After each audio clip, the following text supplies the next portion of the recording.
More Hubs that Provoke. Part 1. These are my views on some of the issues that are always current in our society. They may not be fully and unquestionably right, nor will they be a farce, and completely devoid of merit. Author Roy T. James. This book is a collection of essays, which looks at some more of the issues the human race considers as fairly well understood by all. In each, my aim is to portray how a possible, different point of view could demand a totally different understanding of the issue, which, by encouraging all to explore and compare the many sides of an issue before making an opinion, could facilitate a calm ambience. Chapter 1. How to get an idea about life. Is there something that is unknowable? Are there things we can understand with our minds and things we cannot? What is the idea in vogue? And, if there is something unknowable, isn't our life topped in the list? Many explanations of life are alive at any time, thanks to one whole army of spiritual leaders busy on the job, at all times, since the beginning of history. It is a thriving profession, ever since, and it seems people are attached too tightly to any theory of such a nature, for, even while showing an unquenchable thirst for new ones, any infringement to the existing ones are reacted to, instantly and harshly, and the society is ever ready to pardon excesses in this regard, at the least, turning a blind eye. Exactly the opposite happens when we deal with all other matters. We behave as though we are quite happy to accept a new idea, or modify whatever ideas we possess. And, if and when a new or useful theory on such a terrain gets introduced, though it will have to go through a rigorous regime of proving itself, in due course, the theory gets accepted. Why is it like this? Why are we so eager towards one side and quite reluctant to the other? I thought of investigating into it. We know many things. We also hold a few things as beyond the mind, thus beyond understanding. Mind, on its part, is conceived as an entity having its own limitations, posing another hurdle. All infinite and never-ending things are considered to be beyond the mind, and we attribute to everything something infinite and never-ending. In such a case, it is far easier to be without any idea of something, and be at ease, rather than to be aware of it, and be behind the nose. The difficulty in comprehending these things is accepted as something associated with life. And everything that happens, the things we do, or think, happens so, because of it. Should it be so? Idea of space. Space is everywhere, both inside and outside of everything. The presence thus has to be acknowledged of an infinite number of universes inside every atom in the universe. If a piece of a material is cut it in half, and cut the half in half and so on, it can go on. In this case, one will never run out of something to cut. When you burn something, you are just turning the material into heat, light, ash and smoke, etc. Also, nothing is lost in this reaction. Even the electric power that runs TV or computer is not lost. One can look at electric power as water flowing through the cord into the screen. This then sprays out into the room and back into the environment again. Nothing can be considered as lost. All that takes place is just a change in form. Everything moves in a circle or cycle, back and forth. This, in a nutshell, can be considered as our present idea about material things.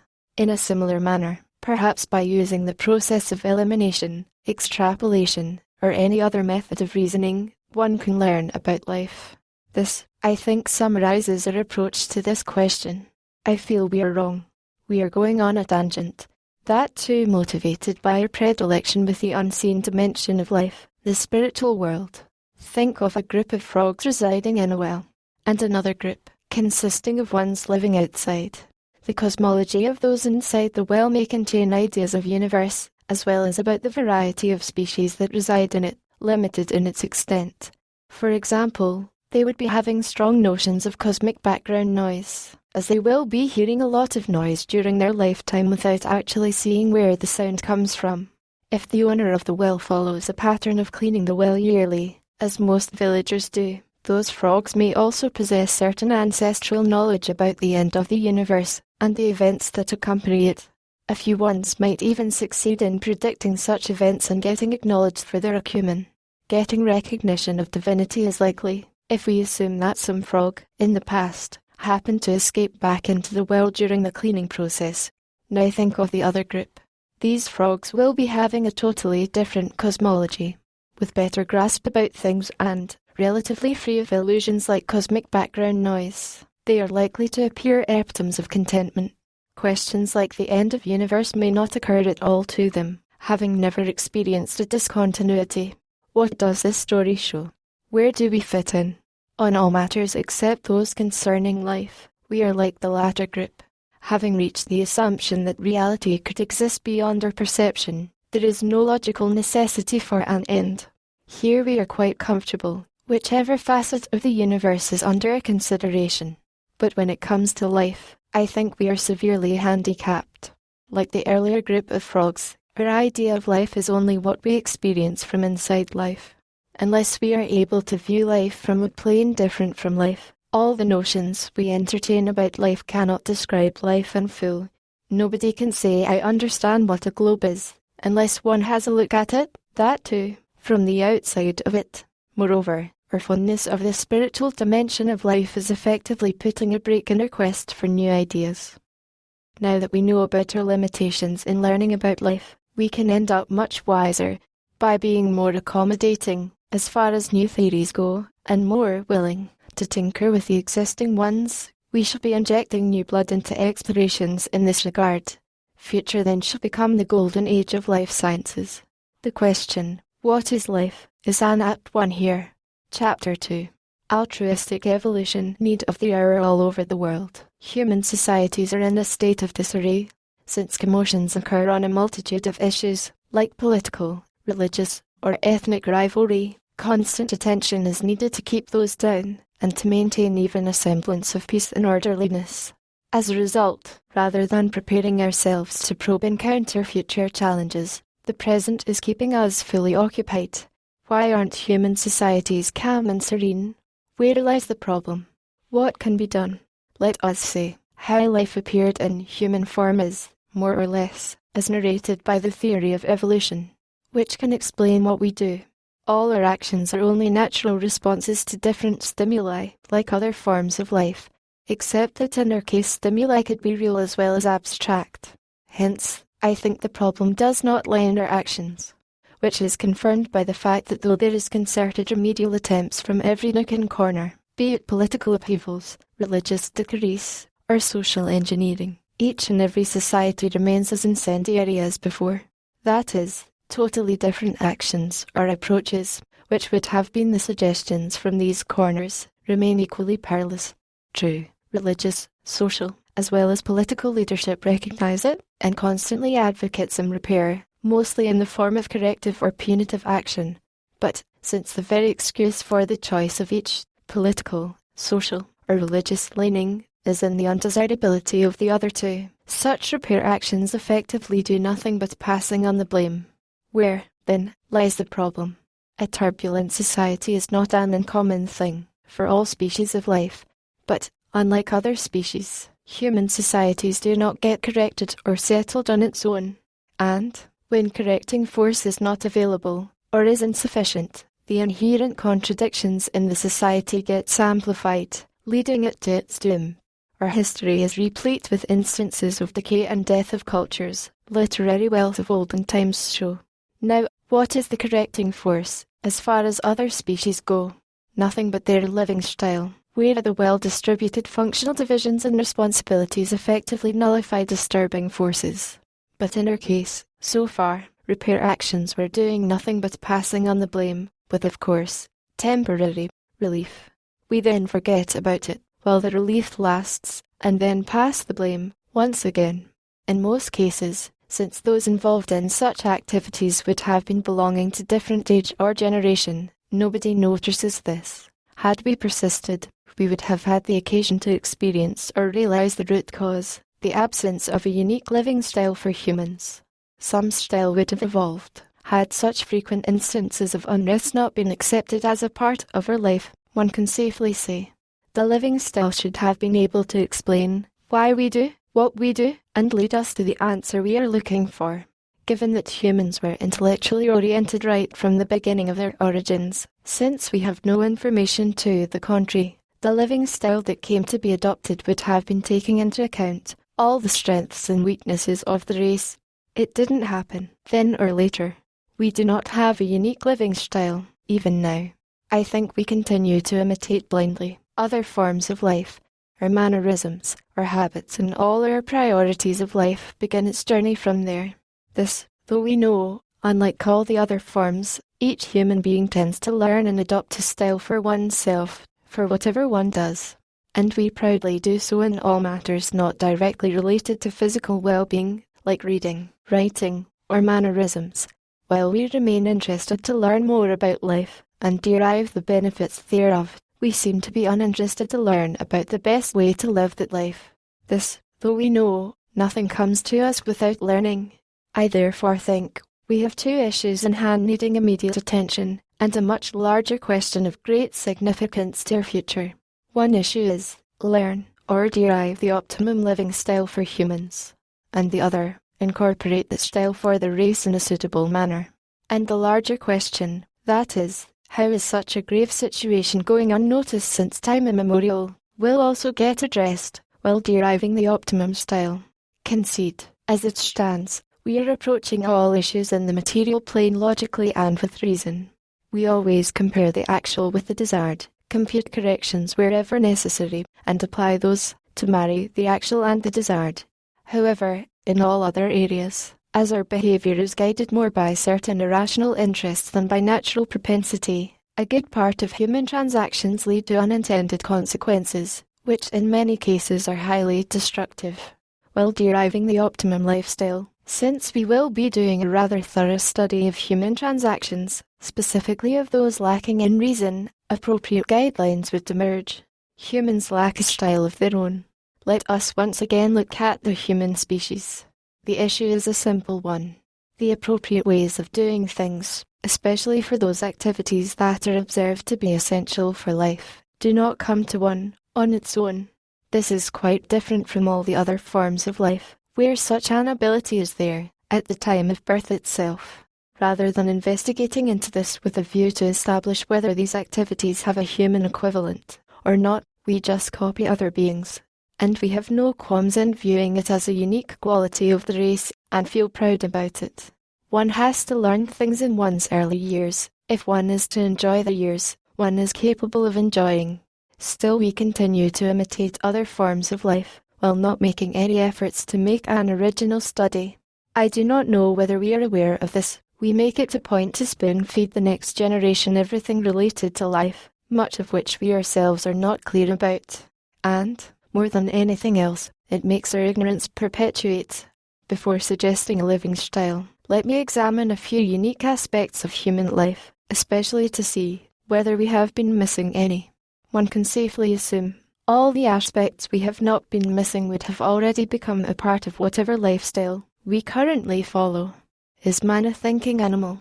I have heard it often, man is a thinking animal, and our lifestyle is largely based on this. I think the statement is not entirely right, since it promotes the idea that animals do not think. For whatever activities humans may do involving all dimensions of thought, something of comparable complexity exists in the animal kingdom too. I think this deserves further study. In his best-selling book, Thinking Fast and Slow, Daniel Kahneman puts forward the idea of thinking as a mixture of two different activities, thinking fast and thinking slow. To put it in a simplified way, each of us is constituted by two individuals, one identifiable as the experiencing self and the other as the remembering self. Appropriate combination of the nature, or the intended effects, of the acts of thinking and the self who performs it, is the need of the hour, any time. I plan to show some audacity by making a few suggestions here. Thinking fast could correspond to immediate reactions, or instinctive response, which also is what is done by all forms of life excepting humans, where every stimulus is reacted upon instantly. Thinking slow points to studied responses, perhaps the appropriate ones, when we consider humans, where, rather than reacting instantly, the focus is on the effectiveness of the response, or the desirability of whatever real or abstract consequences it may lead to, which could entail some amount of reflection, with the help of symbolic logic or various form of language. In fact, the prime function of a language is nothing but this. Now what is remaining is only a logical conclusion. Thinking fast denotes animal instinct, what can be called instant reactions. And thinking slow is what we should have been having in our minds whenever we use the word thinking. Then, and only then, man is a thinking animal. What can we do such that we become one? We either stop thinking fast or always resort to thinking slow, or both. Our natural response to every trigger should be to think slow, resorting to think fast when it is not advisable to do so. Now, let us see how to put a stop to thinking fast. When do we react fast? When the mere presence of something calls for immediate response. When do they happen? I think the general idea is, at any time, our response shall also be coloured by whatever is affecting our minds most at that instant, which can be probed further, while each and every idea continue to prod our brains, wherever we are not able to come up with an instant and satisfactory answer to the issue it posed, a reaction will arise. It is this reaction which is colouring our response, and the reaction, of course, would have been shaped by one's lack of priorities in life, e.g., one who is very clear about one's priorities in life seldom will face a situation where one is affected by one's bad temper, but an instant and satisfactory answer could be there, which can obviate such instant reactions, if only one is ready to think and come up with an answer. Our idea should be to make thinking the default activity, as far as humans are concerned. Why do we think? We think because the very act of thinking is immensely pleasurable. How do we derive pleasure from it? I think we constantly compare the outcomes, consequences, conclusions, etc., almost at every instant, with whatever idea, concept, or expectation we already have in us from the immediate past, like the results of a preceding calculation, or those leanings that are always there. And, when there is nothing left to compare to, we resort to action. When looked at in this light, there is no reason why humans should try thinking fast, especially on new things or ideas, since there is nothing to compare to, or there is no opportunity to relish the results. So, the more we are aware about the many sides of a random issue that comes up, the more solid our propensity to thinking slow, which calls for keeping ourselves always well informed and updated. Our default mode shall then be that of thinking slow.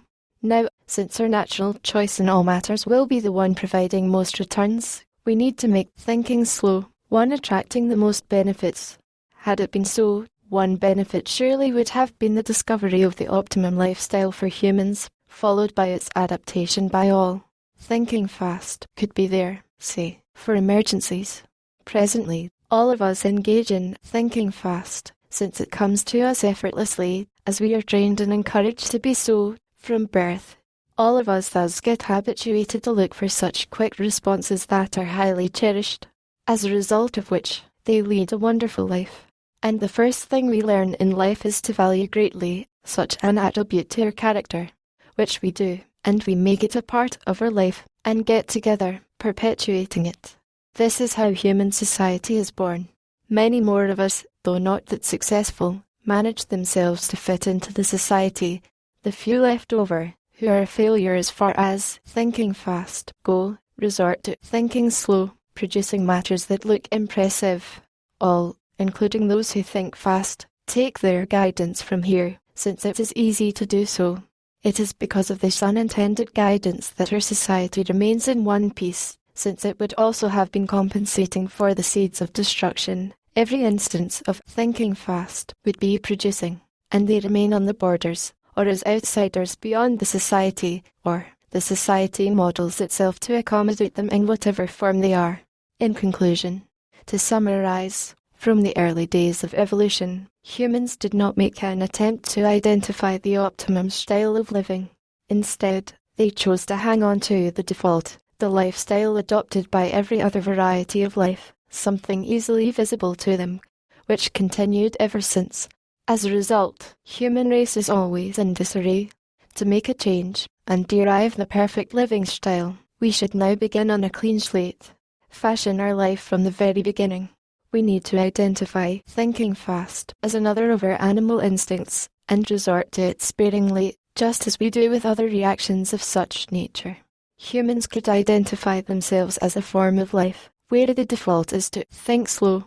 And when that happens, gone will be the excesses, differences, or skirmishes that engage the race perpetually in wasteful and harmful ventures, bringing a bright future to our future.